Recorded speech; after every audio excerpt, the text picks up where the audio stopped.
Boa noite, minha tropa. Aqui para gravar um outro vídeo. E só lembrando que esses vídeos aqui eles não têm uma sequência aleatória. São assuntos que geralmente alguém me questiona ou que eu vejo que é necessário porque justamente no YouTube eu já me deparei com vídeos com informações erradas. Então vamos lá, vamos começar. Vamos falar um pouquinho aqui a respeito do equalizador na mesa de áudio. A minha mesa de áudio, como vocês estão vendo, vocês já sabem também, é uma MW M12 V3.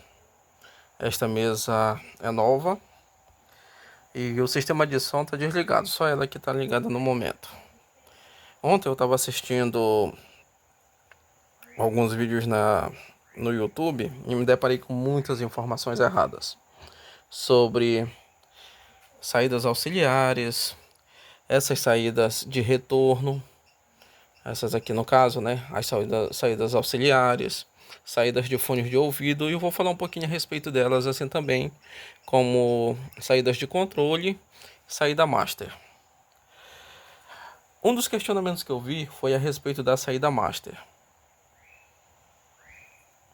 As pessoas estavam se questionando por que na mesa de áudio, no console de áudio, tem a saída XLR, que são estas aqui, e mesmo tendo XLR, tem também as saídas em P10. E se poderiam conectar as 4 saídas ao mesmo tempo. Na verdade, você não pode conectar as 4 saídas ao mesmo tempo. Você vai sobrecarregar sua mesa de áudio e o dano aí é bastante caro. O que acontece? A saída XLR é a saída preferencial por ser balanceada. Ela tem o pino de aterramento, o sinal positivo e o sinal negativo. Então isso acaba fazendo com que ela tenha um melhor sinal e evite ruídos. Só que se caso você não tiver o conector XLR, aí você pode usar a entrada P10. Outra coisa também que se fala a respeito da mesa de áudio é sobre algumas configurações que as pessoas usam, também que gera muita dúvida em muitas pessoas que às vezes compram uma mesinha de áudio para ligar algum sistema de som. Qual é essa situação? É ligar apenas um lado deste conector da saída master, seja ele XLR ou P10, para ligar no sistema de som e achar que está tudo beleza. Não tá. A saída da mesa de áudio ela é estereofônica. De um lado você tem a saída L e do outro você tem a saída R, direito e esquerdo. RL, que são saídas balanceadas. Se você só usa um lado do conector, qualquer um dos dois, você vai perder parte do som, porque é justamente aquele balanço que em som estéreo você ouve, né? Às vezes você ouve uma nota de um lado, né? Por exemplo, um prato de um lado, um som no teclado do outro. Então você acaba perdendo se usa só isso daqui. A saída master da mesa de áudio, ela não tem como você conectar só um lado e achar que o som está sendo misturado. Isso acontece nas saídas de retorno, você usando esse lado aqui, você conectando apenas uma entrada, no caso esse conector aqui, e deixando este livre, automaticamente a mesa vai entender que você está usando um cabo mono e envia os dois sinais para cá, para este conector. A mesma coisa acontece nesses outros canais que são mistos aqui, ó, que são canais estéreos separados. Só que tanto é que você pode ver, deixa eu virar aqui o telefone, a minha câmera. Você pode ver que bem aqui tem, ó, no caso o sinal de linha, e embaixo entre parênteses aqui tem mono. O que isso significa? Significa que se você conectar só um fio aqui, automaticamente o sinal vai ser encaminhado já misturado, né, das duas saídas para este canal. Quando você conectar um aqui e outro aqui, a mesa entende que você está usando a saída estereofônica separada. Por exemplo, para ligar um teclado que tem 2 entradas, né, no mesmo teclado. Agora, se você pegar uma dessa daqui e ligar num teclado, por exemplo, e essa daqui usar para ligar um outro teclado ou uma guitarra, um violão, qualquer coisa, vai ser duas saídas mono que se completam de forma estéreo. Só que aí aquele sinal não vai sair balanceado. Se as suas caixas estiverem balanceadas, se por exemplo aqui tiver ligado o teclado vai sair de um lado da caixa, no caso no lado L, e o violão, posso dizer que esteja conectado aqui, vai sair na outra caixa. Não nas duas ao mesmo tempo, justamente porque são saídas separadas. Então isso daqui precisa ser observado para que não haja erros na hora de conectar essas entradas da mesa de áudio. Qual é o problema? Aliás, qual é a solução para quando você tem um sistema mono, como é o caso do meu? Eu só tenho uma caixa de som, né? No caso aqui, uma caixa assim, uma torre de som, que é essa daqui que eu uso para fazer meus eventos. E qual é a solução para que eu não tenha essa perda? É simples. Eu fiz o cabo e conectei em um único sistema. Então essa daqui é a solução. Isso aqui bagunça a mesa? Não, nem um pouco. A única coisa que eu fiz foi juntar os dois canais da mesa de saída, o direito e o esquerdo, e misturar para jogar para o meu processador de áudio. Lá no processador de áudio vai continuar enviando misturado para minha caixa de som, assim eu não perco o balanço do som. Porém, vai sair mono na minha caixa, ou seja, no único canal. Porém, eu não tenho perda de sinal. Outro erro que as pessoas também cometem. O que as pessoas fazem que é errado? Num lado do canal, por exemplo, aqui eu tenho meus dois faders de controle aqui. Controle do master. Esse lado aqui controla o esquerdo e esse aqui controla o lado direito. Beleza, eu tenho os dois. Eles trabalham juntos. Aí o que é que as pessoas fazem?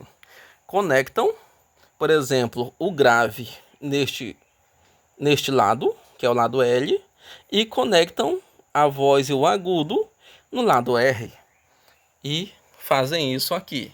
Então, daqui sai a conexão, por exemplo, para ir para a caixa dos graves, né, para o amplificador dos graves, e aqui sai para ir para o amplificador dos médios e agudos. Tá errado. Por que tá errado? Porque, como eu acabei de falar, o som é balanceado, é estéreo. Ou seja, a parte do sinal sai aqui, parte do sinal sai aqui. Se você fizer isso, você está perdendo uma parte do sinal de áudio. Você não vai ter o áudio com 100% de qualidade. Aí algumas pessoas dizem, porque o áudio sai mais forte. Não é que o áudio sai mais forte. Eles têm a mesma potência. A questão é que é uma soma de frequências quando você está usando o canal corretamente, que são os dois canais de saída. E sem falar que numa configuração de um som decente, você não vai precisar ficar mexendo em grave e médio depois que o som já estiver todo alinhado. Para que você vai fazer isso?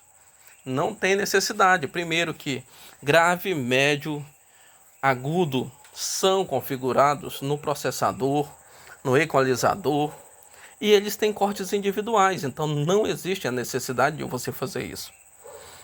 Qual é que você configura? Quais são as entradas que você configura na mesa? Você pode usar este equalizador paramétrico para dar, por exemplo, um agudo a mais no seu microfone, né, um pouco de voz ou uma atenuação, assim também com um pouco de grave ou atenuação. É para isso que serve. É isso que você vai fazer e você preferencialmente precisa controlar isso aqui antes de começar o evento. Outro detalhe. Caso você não tenha um processador de áudio, mas sua mesa tenha um equalizador como esse daqui, beleza, então você ativa o equalizador e utiliza isso daqui, ó. Porque a forma que você tem para equilibrar os graves estão bem aqui, ó. Frequências de 63 Hz e 125 são as principais frequências que equilibram, que dão ganho ou atenuam um grave. 250 Hz, 500, isso daqui são frequências de médio grave, que você também pode atenuar ou dar ganho. Frequências de 1 kHz, 2,5 até 4 kHz, isso daqui é médio agudo, já entra na categoria de médio agudo. E como é, aliás, no caso, é médio agudo, você também pode controlar atenuando ou dando ganho nessas frequências através deste equalizador. E aqui nós temos de 6.3 e 13 kHz. Esse daqui trabalha os agudos, que você também pode atenuar ou dar ganho. Então é dessa forma. O meu som ele é 4 vias. Essas duas frequências, 103 e 125 Hz, estão dentro do espectro dos graves. Vamos baixar ele aqui para separar. Esses aqui são os dois graves que trabalham o meu som. Por quê? Porque o corte no processador de áudio, o corte de frequência no crossover é de 35 Hz a 130 Hz. Então está dentro desses dois comandos aqui. O corte do médio grave, que são os alto-falantes de 8 polegadas, de 12 polegadas no caso do meu som, meus graves são de 15 e meus médios graves são de 12. Eles estão dentro deste espectro de frequência, 250, 500 Hz. Por quê? Porque o meu processador está pegando de 130 Hz, que é o corte final daqui, e vai até 900 Hz. De 900 Hz até, no caso, 4 kHz, que no meu é 4,5, tá os médios agudos. E quem é que responde pelos médios agudos? As cornetas. As cornetas respondem dentro deste espectro de frequência. E 6.3, 13 kHz até 20 kHz são os agudos, que são as frequências dentro do alcance dos super tweeters. Então esse daqui é um som que tem toda a divisão de áudio. Então eu já sei que quando eu mexo nesses dois últimos botões aqui de controle do equalizador, eu sei que eu estou mexendo lá nos tweeters. Quando eu mexo nestes três, eu estou mexendo nas cornetas. Quando eu mexo nesses dois aqui, eu estou mexendo nos alto-falantes de 12 polegadas do médio grave. E quando eu mexo nestes dois, eu estou mexendo nos graves. Então eu estou mexendo os subwoofer, né? Então é dessa forma. Você tem que conhecer como é que funcionam as frequências para você controlar. Então isso daqui elimina a necessidade de você cometer o erro de conectar o grave em um lado da saída master da mesa e os médios e agudos no outro lado. Isso daí é completamente coisa de pessoas amadoras que estão fazendo do jeito errado. Outro detalhe. Vamos ali verificar um pouquinho ali nos amplificadores. Aqui está o processador de áudio. Outra dúvida que eu sempre ouço a respeito do processador de áudio é: eu posso usar um processador que é chamado de processador automotivo em um som profissional? Pode sim. Inclusive, já ouvi algumas pessoas comentando que não pode porque não tem como ligar. Cara, é 12 volts, é só você pegar uma fonte de 12 volts e ligar. É simples assim. E ele cumpre as mesmas funções de um processador profissional. É basicamente a mesma coisa. O som, ele não muda só porque um som é automotivo ou profissional. Segue sempre o mesmo padrão.